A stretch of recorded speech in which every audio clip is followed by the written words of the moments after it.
PG rated version. I might do an R rated version for the Patreon. Check out Free Game 89 side of the Patreon. I might do it before the weekend is up. But so I seen what happened with Kel Mitchell. I just seen the clip about the ex-wife, and then what she said, and then I did a little bit more digging, and then what the daughter said is just, I'll just tell you as a man, and Mike want me to speak on this, so I made it for the free ball, the G version. As a man, check out the Real 101 playlist, music entertainment playlist, shout out to Club Shay Shay. But as a man, dog, you can't win. You can't win. If you trying to please anybody as a man, other than a customer or people that support your business, or how you make your pesos or your ends or your dividends, as they say back in the day, that's it. You wasted your time. You can't make your kids happy. Listen to me.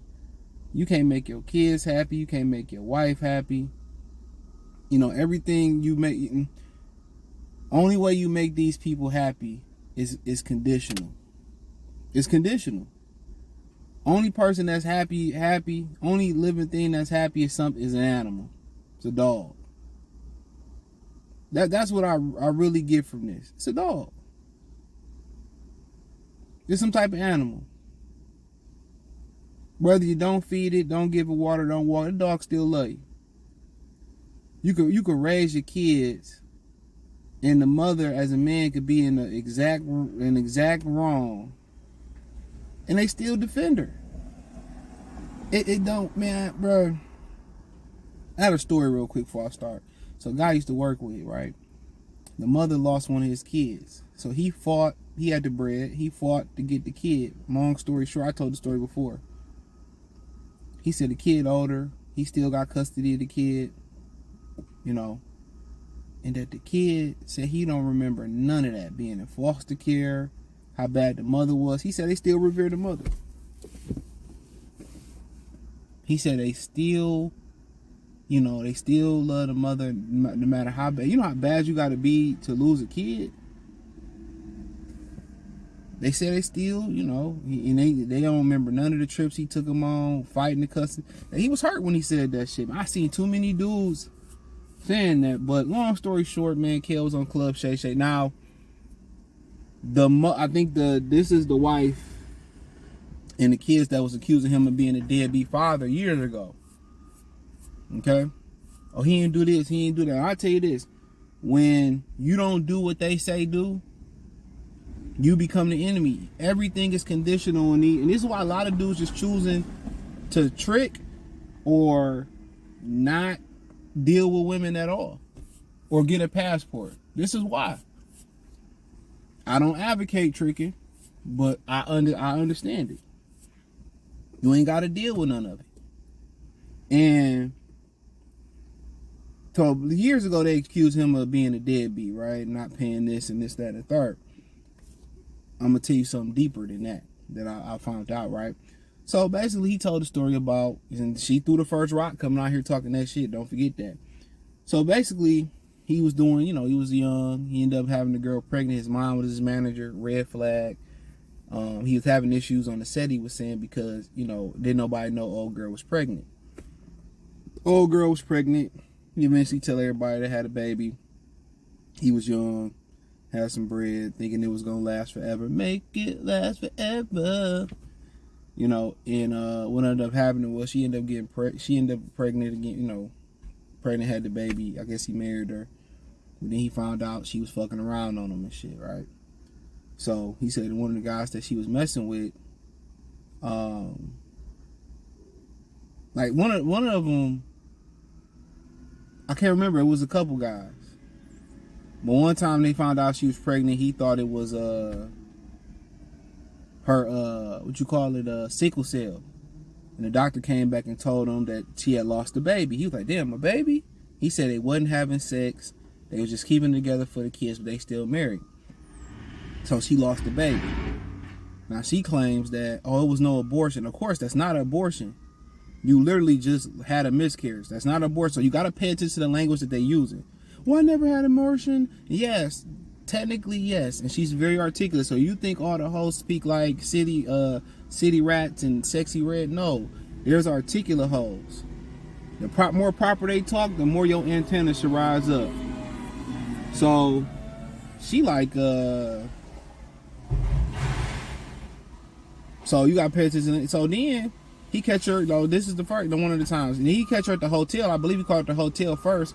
He said he drove around looking for her. He knew he was on some bullshit. She get to the hotel, see her car at the hotel. He knew the dude. He said this dude he knew. He was her friend. He used to come over. And he used to talk about that's her friend and shit. You hear these stories of these women talking about how, you know, I told this nigga this my cousin and my cousin coming over, and the nigga be at work or be upstairs sleep and the cousin tearing that ass up and they her cousin. You know what I'm saying? And this is why they try to shame dudes for having boundaries. I don't want you around no men, no males, nothing like that. I don't care if they what their sexuality is. I'm good. Either you respect it or not. Or you just being insecure, you're being lame, and all. That's how they get your ass, right? That's how they get a lot of dudes. That's why you gotta stand on your power. And he said that he knew the dude. I think he said he met him downstairs. He confronted him. Said, let's just go upstairs and get this over with. He said he didn't get emotional. He was like, you know what, I wasn't about to be mad or fight. He said, so okay. He was like, oh, I knew this was going on. So he went back to the car and said, I look weak. And he went back upstairs, caused the scene over the shit or whatever. He did the right thing. Then he went back up downstairs and thought about it, like, nigga, these niggas think I'm soft. I'm Kill Mitchell, right? Long story short, he said it was a miscarriage. She was, you know, getting pregnant by other dudes and all that type of stuff, right? You know, say abortion, whatever. The one thing I heard was a miscarriage, right? So she come out and said, well, he's lying. And there ain't no man about to come out and tell that tragic story. He said he still stayed with her through some of this stuff to make it work for the kids. And then find out some of the kids wasn't his.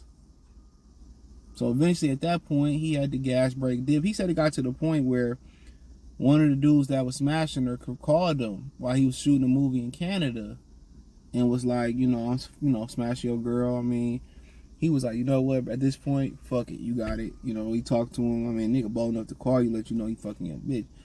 I mean, I had to respect it, I guess, to that point. And he said he thought about unaliving himself. He said that he heard God told him not to do it. He didn't do it. You know, and that's a lot of pressure. He said he was beefing with the producers on the set. He said when she got pregnant, or maybe it was the miscarriage. It was one of the pregnant miscarriages. The producers like, when you gonna be back on set? When you gonna be back on set? You know, like basically like if he was a woman, they wouldn't have did that. Take your time, be good. And what you got to understand is that don't nobody care about your problems as a man. Not your friends. My mother really don't care. You lucky if you got one that care. But if anybody gonna care, it's probably your mother. You know, most of these motherfuckers, when you do something, or you think about doing something that he was talking about doing, or crashing out or whatever, oh, you should have called me. You know, I would have pulled up. I would have been there for you. That's bullshit. When you hear people say that, and they don't have no proven track record of being there for you, that's bullshit. It's like when they go to the funerals and shit, and we gotta stick together and be family. Bullshit. Keep your distance away from me. No, death is not gonna bring us closer together. If you was over across the street or you was around the world, stay your ass over there. I hate that fake ass shit. Oh, we gotta call him. We talk more, cousin. And no, nigga, leave me alone. Your life was life, and you didn't think about calling people and checking up on motherfuckers. I've been trying to contact you, whatever. I hate that shit. Keep your same, matter of fact, keep more distance after those type of situations. But people do that. Oh, I would have been there for you. You should have called. Bullshit. When you call to check up on people, they like, they rush you off the phone like you need a favor. You know what, man? I've been done with motherfuckers, so I know exactly what he going through, or what he went through. Not that whole story, but how people are. You know what I'm saying? And the daughter basically came out. It was in like the Atlanta Star or something, and said, well, stop dragging my mother's name. And she changed our last name to our stepfather's last name because she didn't want our little siblings having different last names. You know that we had that conversation. So y'all changed y'all last names to the stepfather last name. I wouldn't have paid shit neither. Don't call me. Don't talk to me. I don't want to kick it with you. I don't want to skate with you. I don't want to hang with you. These women destroy will turn your children against you. For y'all to go along with it and you to be old enough to be okay to change your last name to another man's name that was more likely one of the dudes she was cheating on him with. And he probably financing y'all lifestyle. Y'all lucky that nigga didn't go in there and do Rambo. Y'all lucky he didn't go in there and do a Rambo. And they be thinking, we supposed to just take it and it's normal. And, oh, he got money and he can just pay for. Like, dog, I wouldn't even want to see my kid again. If you old enough to make that decision, fuck you. And I mean that with my whole heart. You 13, 12, I say about 12 and up, you can make that decision. I told y'all it was the story about the brother on TikTok that said his mother, his child was okay with change with him. His child asked him to give up his rights so his stepdad can adopt him. He said that sent him into a deep depression. He said he was walking around, thinking about unaliving himself and whatever.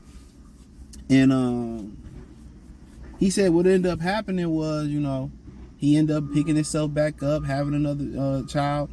But something happened with the stepfather, ended up dying and passing away. And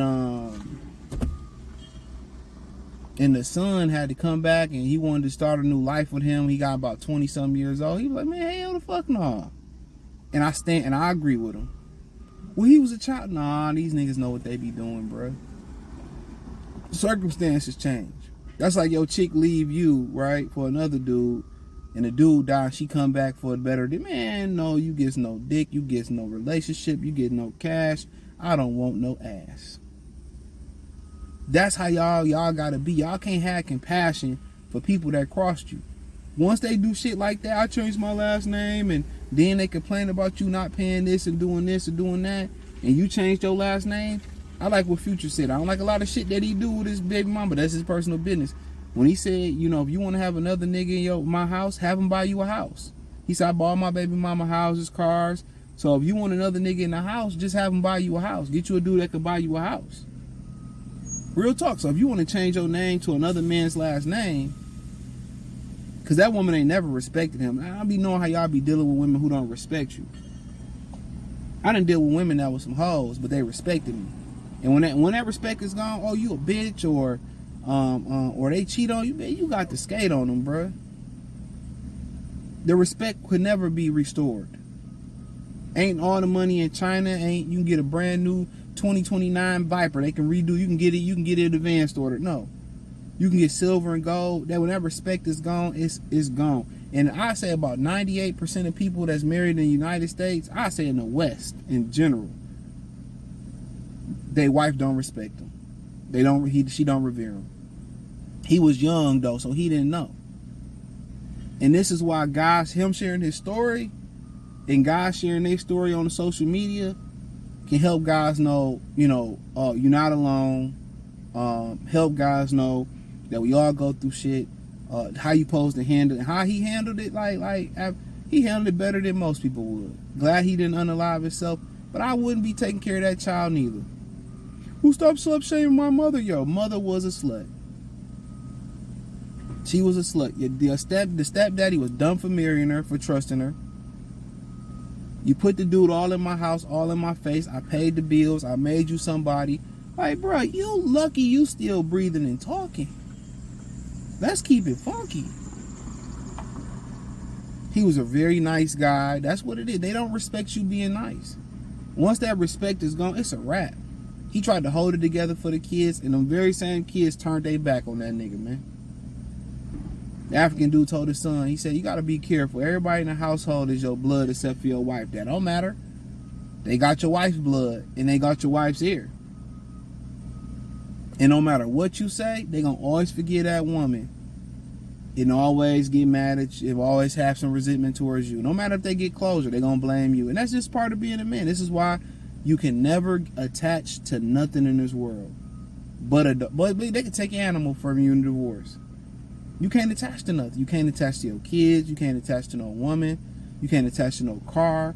You can't attach to nothing in this world, because if you become attached to something, they take it away, a part of you is gone. So you got to be willing to lose relationships with everybody, and that's fucked up. You got to be able to move on from your kids and make some more kids. You got to be able to move on from this girl and get another girl and build another family. And what Corey Holcomb be saying, like you know, if your girl don't want to act right, he said, I'll make some more motherfucking kids. F them kids. And that's the harsh reality of how you got to treat it. You got to know with the government in the United States, how they give all the rules to the women, you got to be prepared to lose it all. Socks and Draws and Lose It All. Remix, Warren G and Mac 10. I know the papers out there. You have to be prepared to lose it all, bro. And bounce back quicker than a dribble, man. You know what I'm saying? You have to be prepared to live. And for him to tell that story, you know he's not lying. Why would he embarrass himself like that? Oh, he's a narcissist. He's a narcissist. He's making, like, they don't even know what narcissist is. You know, women was going around saying, oh, misogyny, and the guy went around asking, do you know the definition of misogyny or misogynistic? They didn't know it. They going around saying narcissist. They don't know the definition of narcissist. If they did, and they look in the mirror, they'd know it was them. So, yeah, let me know what you girls and guys think, man. Check out the music entertainment playlist. Check out the Patreon. Listen to the link tree. I'm going to do a hardcore version of this at some point. But hit the link tree. Find me on X, Instagram, Spotify, Anchor, Cash App, Venmo, PayPal, Apple Podcasts, Amazon Music, Kick, Twitch, the whole nine. Peace.